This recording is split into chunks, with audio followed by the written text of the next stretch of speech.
Imagine करें, एक लड़की जो घर बैठकर अपना बिज़नेस करना चाहती थी, एक ऐसे एरिया के अंदर जहाँ पर बहुत मुश्किल से नेट प्रोवाइड होता है।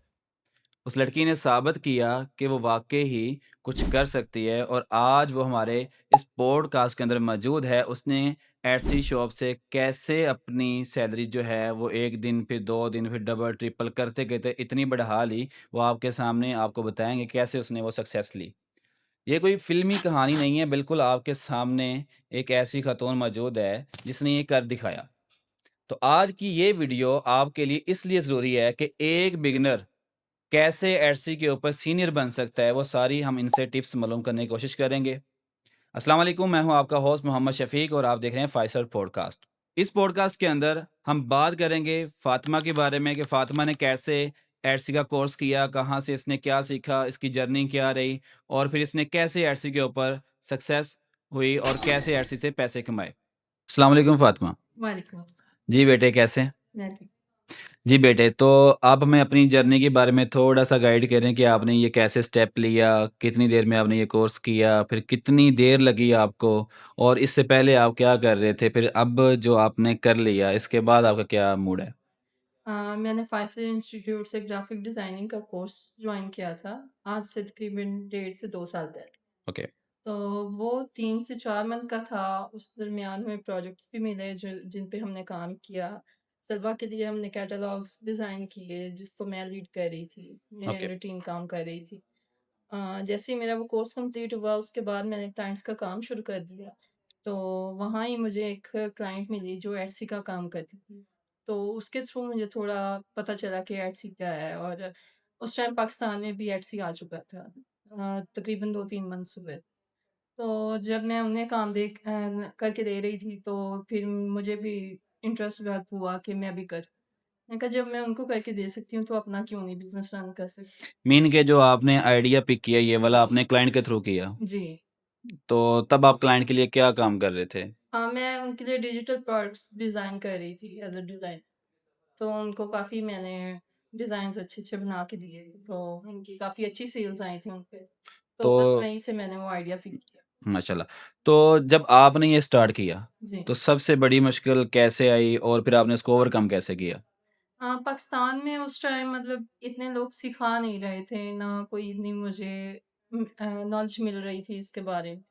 तो वो बस एक चीज़ में उतर के ही आपने उसको सीखना था, तो मैंने वो बस एटसी का अकाउंट बनाया और सारी चीज़ें मैंने साथ-साथ सीखी हैं प्रैक्टिकल वे में। तो कोई सिखाने वाली नहीं था, यही सबसे बड़ी मुश्किल आई थी, और वो भी मैंने 2 से 3 मंथ में इतनी चीज़ें इकट्ठी कर ली थी इसके बारे में कि मुझे आइडिया हो गया था कि मैं अपने मल्टीपल शॉप्स कैसे रन कर सकती हूँ। तो पहली शॉप से लेके फिर आपने दूसरी शॉप बनाई, फिर आपने मल्टीपल क्लाइंट्स की शॉप हैंडल की। तो ये सफ़र आपका कैसा रहा? कब आपको फ़ील हुआ कि एटसी सिर्फ़ एक छोटी-सी शॉप नहीं है, आप इसको बिज़नेस में कन्वर्ट कर सकते हो? पहले 1-2 मंथ्स तो नॉर्मल काम चल रहा था, जैसे मतलब क्लाइंट्स के लिए हम कभी-कभी कर देते। लेकिन 3rd मंथ में मुझे ये अंदाज़ा हो गया था कि हम इसको बिज़नेस के तौर पे ना चला सकते हैं।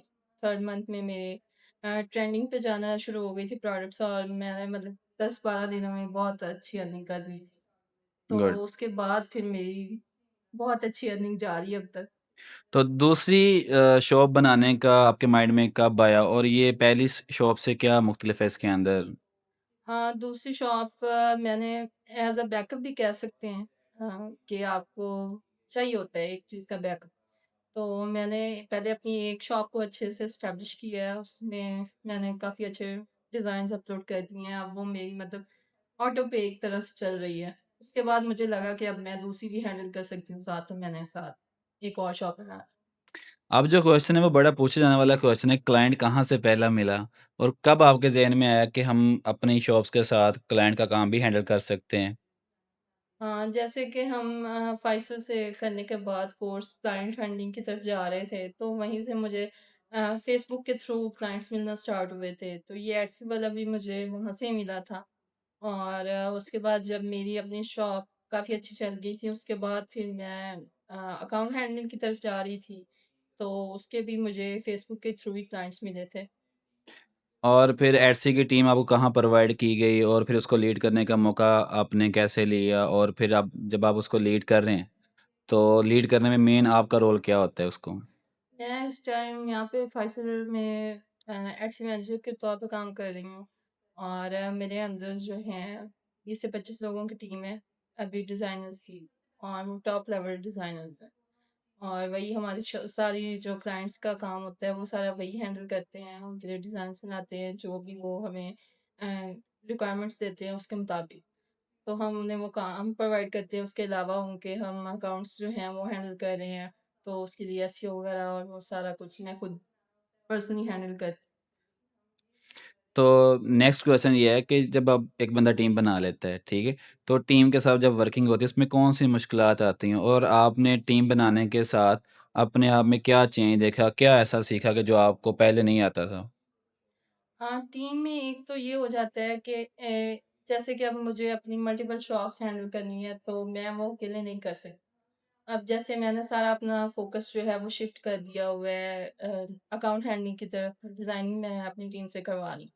सबसे पहले तो आपको अपनी सारी टीम को ना उस चीज़ पे लाना होता है कि हमें ये काम चाहिए, इस लेवल का चाहिए, इस क्वालिटी का चाहिए। कि अगर हमसे क्लाइंट काम करवा रहा है तो वो उसकी भी सेल्स आए। ये नहीं कि हम उसे कुछ भी उठा के दे दें जो कि मोस्टली लोग कर रहे हैं यहाँ पे। मतलब पाकिस्तान में कि वो आपने अपना पैसा बनाना होता है और दूसरों का ख्याल नहीं करते। लेकिन हम ये चीज़ कर रहे हैं कि हम क्लाइंट्स की भी उतनी सेल्स निकालें जितनी हमारी अपनी निकल रही। तो अभी नेक्स्ट क्वेश्चन ये है मेरा कि जब आपने ये स्टार्ट किया क्लाइंट का काम करना, तब से लेके अभी तक टोटल आपकी टीम के पास कितनी टोटल शॉप हैं आपकी शॉप्स डाल के?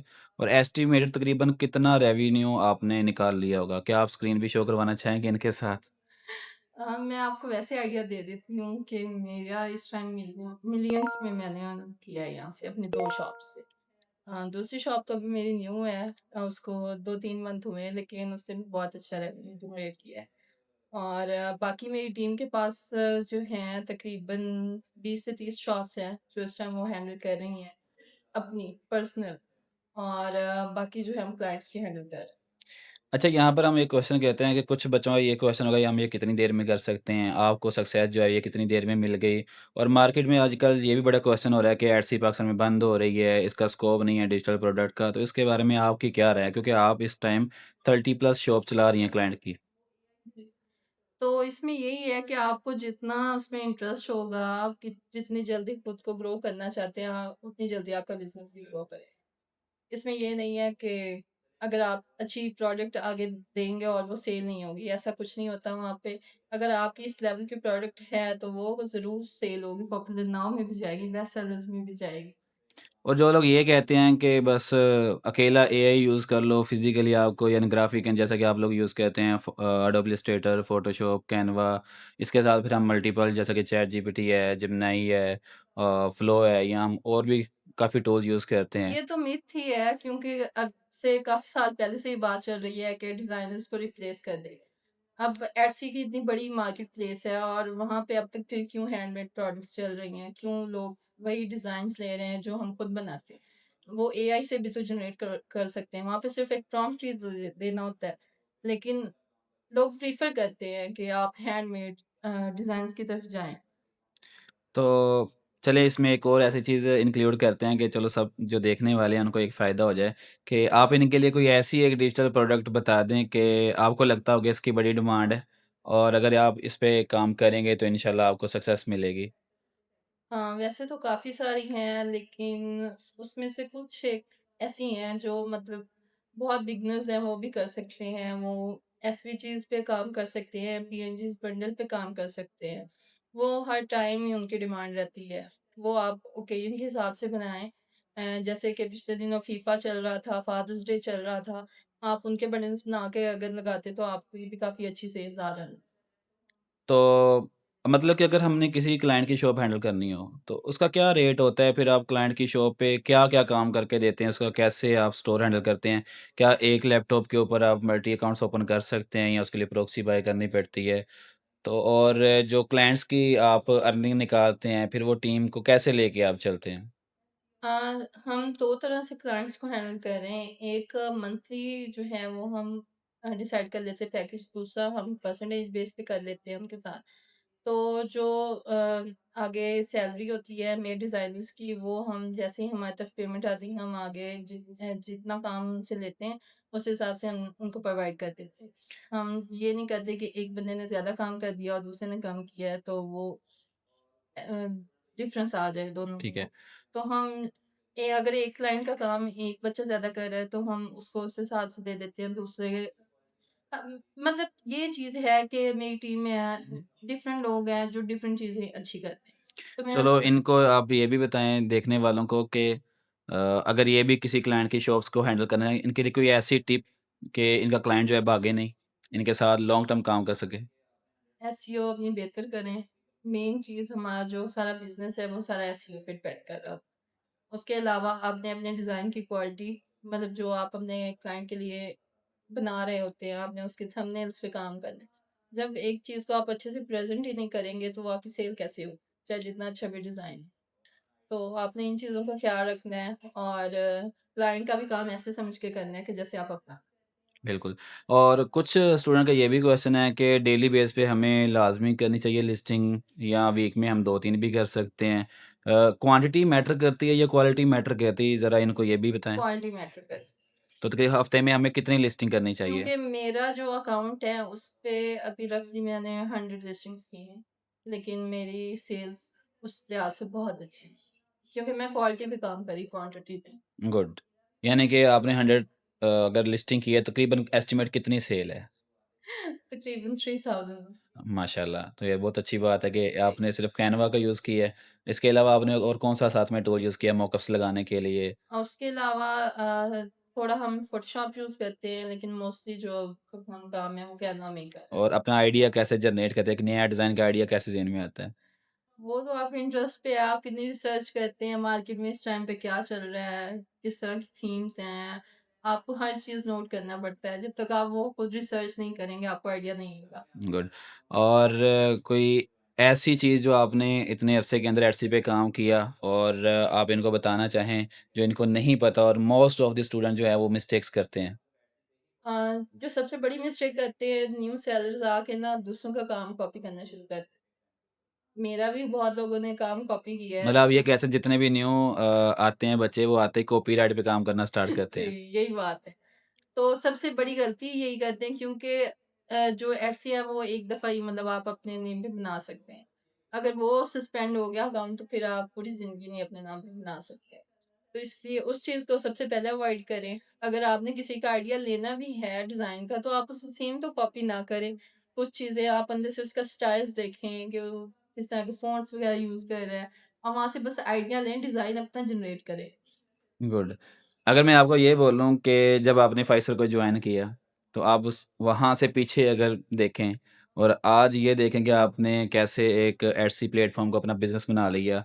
आप सिर्फ़ एट्सी पे ही फ़ोकस करते हैं या अपनी बाकी ग्राफ़िक की फ़ील्ड के अंदर भी काम कर रहे होते हो या कोई और भी चीज़ आप साथ कर रहे हो एक टाइम के ऊपर?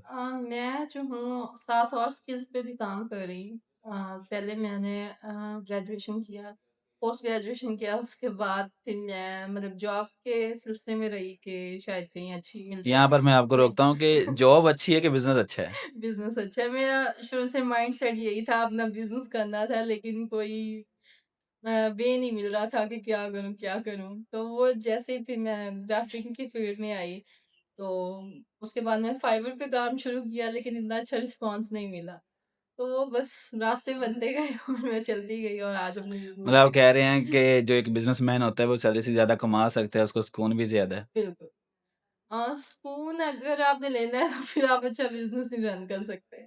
आपको उतना टाइम भी देना पड़ता है उसके हिसाब से। जो आज ये ऐसे शुरू करना चाहते हैं, उनको पहले क्या सीखना चाहिए और कितना अपने ज़हन के ऊपर ये रखेंगे, इतना टाइम लगेगा सक्सेस होने में? क्योंकि जो सक्सेस है, वो ओवरकम तो एक दिन में तो आती नहीं है, ठीक है? उसके लिए टाइम पीरियड होता है, किसी को सालों लग सकते हैं, किसी को डेज़ लगते हैं, वो उसकी एफ़र्ट पे डिपेंड करता है। तो आपका एक अपनी तरफ से एक ऐसा कोट है कि हाँ, मेरी तरफ से ये चीज़ है कि अगर ये सारे ऐसे कर लें, तो जल्दी कामयाब हो सकते हैं। हार्ड वर्क और कंसिस्टेंसी। कंसिस्टेंट होके काम करेंगे, हार्ड वर्क करेंगे, तो आप जल्दी उस मुकाम पे पहुँच जाएँगे जिस पे आप पहुँचना चाहते हैं। मुझे हार्डली 7 से 8 मंथ लगे हैं अपने बिज़नेस को इतना खड़ा करने। और सीखने पे तकरीबन कितना टाइम लगा जब से फाइसर जॉइन किया? तब से तकरीबन मतलब 3 से 4 मंथ में मैं इस काबिल हो गई थी कि मैंने अर्निंग स्टार्ट कर दी थी अच्छी खासी। यानी कि तकरीबन डेढ़ साल प्रॉपर आपको लग गया कि जी, यहाँ तक पहुँचते हुए। जी। तो आज के कुछ बच्चे चाहते हैं कि हम 1 हफ्ते के अंदर कमाई कर लें, तो उनके लिए क्या मशवरा है? देखिए, हर चीज़ का अपना एक टाइम होता है। अगर आप ईज़ी मनी चाहोगे तो वो आ तो जाएगी, लेकिन इतना टाइम आपके पास टिकेगी। तो मतलब सॉलिड स्किल होना ज़रूरी है। जी, तो एआई को हम इसलिए सीख सकते हैं कि जो हमारा सॉलिड काम है, जी, उसको जल्दी करने के लिए, उसको अच्छा करने के लिए, नए आइडियाज़ जनरेट करने के लिए हम उसको साथ-साथ यूज़ जी। करते रहें। मैं खुद भी यूज़ करती हूँ, डिफरेंट एआई से मैं हेल्प लेती हूँ। मैं ये नहीं करती कि अगर मेरा एक डिज़ाइन बन गया तो मैं उसको फ़ौरन अपलोड कर दूँ। मैं डिफरेंट एआई को यूज़ करके उसमें इम्प्रूवमेंट्स का पूछती हूँ कि मैं इसमें क्या कर सकती हूँ। वो भी मुझे अच्छे-अच्छे आइडियाज़ दे देता है जो मैं फिर अप्लाई कर देती हूँ। गुड। लास्ट में मैं आपसे यही पूछना चाहूँगा कि ये फाइसर का प्लेटफ़ॉर्म जिस फैमिली ने बनाया आप इस इलाके के लिए, तो ये इलाका आप थोड़ा डिफ़ाइन खुद करें और क्या आपके इलाके के अंदर ऐसी कोई फ़ैसिलिटी पहले दे रहा है? और ये आपको कैसा माहौल प्रोवाइड किया हुआ? क्या आपसे कोई पैसे चार्ज किए जाते हैं जो आपको टीम दी गई है, जैसा एनवायरनमेंट दिया गया है? क्या इजाज़त है कि हम आपकी टीम की वीडियो भी एक शूट करके थोड़ी-सी लगा दें यहाँ पर ही कि ये सारे देख सकें कि आपकी टीम कैसे काम कर रही है और आप कि हम एक छोटी-सी वीडियो रिकॉर्ड करें ताकि उनको पता लगे कि ये वाक़ई है। अगर कोई विज़िट करना चाहे तो वो कहाँ आए? अच्छा, नहीं, मेरी फैमिली ने एक तो ये बहुत अच्छा इनिशिएटिव लिया था कि ये जो एरिया है ये रूरल एरिया है। यहाँ पे इतनी फैसिलिटीज़ अवेलेबल है ही नहीं। जो मतलब लड़कियाँ ख़ास तौर पे अवेल कर सकती थी। तो यहाँ से काफ़ी लड़कियाँ जो है ना, वो काम सीख के अब घर बैठ के काम कर रही। जैसा कि मैं पहले मेंशन कर चुकी हूँ कि मैंने भी यहाँ से सीखा था और अब मैं अपना काम कर रही हूँ। इन्हीं की वजह से जो मेरा काम है उसकी तारीफ़ अनवारुल हक जो हमारे एक्स पीएम हैं वो और सीएम बलूचिस्तान वो भी बहुत करके गए थे और उनके वो वर्ड्स मेरे लिए बहुत अहमियत रखते हैं। जो उन्होंने कहा था कि आप ये अपने लिए नहीं आप पूरे पाकिस्तान के लिए कमा रही हैं बेटा, आप बहुत अच्छा काम कर रहे हैं। माशाल्लाह ग्रेट। तो 6 से 7 मंथ की मेहनत के बदले में आपको ऐसी एप्रिसिएशन मिले तो आपको बहुत अच्छा लगता है। तो इन फैमिली के लिए कुछ आप कहना चाहेंगे? जी। अ, सबसे पहले तो थैंक यू कहना चाहूँगी कि उन्होंने इतने लोगों के बारे में सोचा और इतना अच्छा कदम उठाया। उनकी वज़ह से इतने लोग काम कर रहे हैं घर बैठ के और अल्लाह उनको ऐसे ही हिम्मत दे कि वो आगे भी ऐसे ही कर सकें। और सबसे बड़ी बात ये है कि उन्होंने सब कुछ फ्री में प्रोवाइड किया है। कोई चार्जेस नहीं है, कोई कुछ नहीं है और जिसको भी सीखना हो वो यहाँ आके सीख सकता है। कोई इसके आपको एक्स्ट्रा चार्जेस नहीं देने पड़ेंगे और 2 जगह पे इनका इंस्टीट्यूट है। एक सलवा में है जो कि वहाँ पे फैक्ट्री है, वहाँ पे हमारा मेन कॉलेज है। वहाँ पे भी हम कोर्सेज़ करवा रहे हैं और उसके अलावा बंगला वगैरह यहाँ पे भी सॉफ्टवेयर हाउस है, जहाँ पे इस टाइम मैं भी होती हूँ और सारी मेरी टीम। गुड। तो ये थी फ़ातिमा की एक कहानी जो सारे सुन के चाहते होंगे कि हमने भी फ़ातिमा बनना है। लेकिन फ़ातिमा बनने के लिए आपको अपनी स्किल के ऊपर प्रॉपर 1 एंड हाफ ईयर लगाना पड़ेगा और उसके जैसी आपको स्ट्रगल करना पड़ेगी, उसके जैसी आपको कंसिस्टेंसी रखनी पड़ेगी अपने काम के अंदर। फिर उसके जैसा आपको बनने के लिए वो तमाम तरीके जो उसने बता दिए, वो इम्प्लीमेंट करने पड़ेंगे। तो फाइसर के ज़रिए आप लोग घर बैठकर भी सीख सकते हैं। अगर आप ऐसे ही करना चाहते हैं तो संडे को हमारा फ्री सेशन होता है 12 पीएम टू 2 पीएम। तो उसका लिंक आपको नीचे कमेंट सेक्शन में व्हाट्सएप ग्रुप का मिल जाएगा, आप उसको जॉइन कर सकते हैं। बिल्कुल फ्री ऑफ कॉस्ट है। फाइसर के अंदर कोई किसी किस्म का भी पेड कुछ भी नहीं है। यहाँ पर जो भी फैसिलिटेट आपको किया जाता है बिल्कुल फ्री ऑफ कॉस्ट किया जाता है। ऐसा एनवायरनमेंट उकाड़ा कि इस इलाके के अंदर कोई भी प्रोवाइड नहीं कर पाया और इन फ्यूचर के अंदर कोई करेगा तो इंशाल्लाह हम उसको भी एप्रिशिएट करेंगे कि वो भी अगर ऐसा कदम उठाते हैं। तो फ़िलहाल नेमल फैमिली ने ऐसा कदम उठाया। अगर आप आने वाली तमाम वो स्टोरियाँ देखना चाहते हैं और फिर प्रैक्टिकली आप काम देखना चाहते हैं और इनकी अर्निंग देख के अपने आप को मोटिवेट करके हमारे साथ अटैच होना चाहते हैं, तो आने वाली तमाम वीडियोज़ को देखने के लिए इस चैनल को लाज़मी सब्सक्राइब करें, बेल आइकन का बटन प्रेस करें ताकि तमाम वीडियो सबसे पहले आप तक पहुँच सकें। अस्सलाम वालेकुम।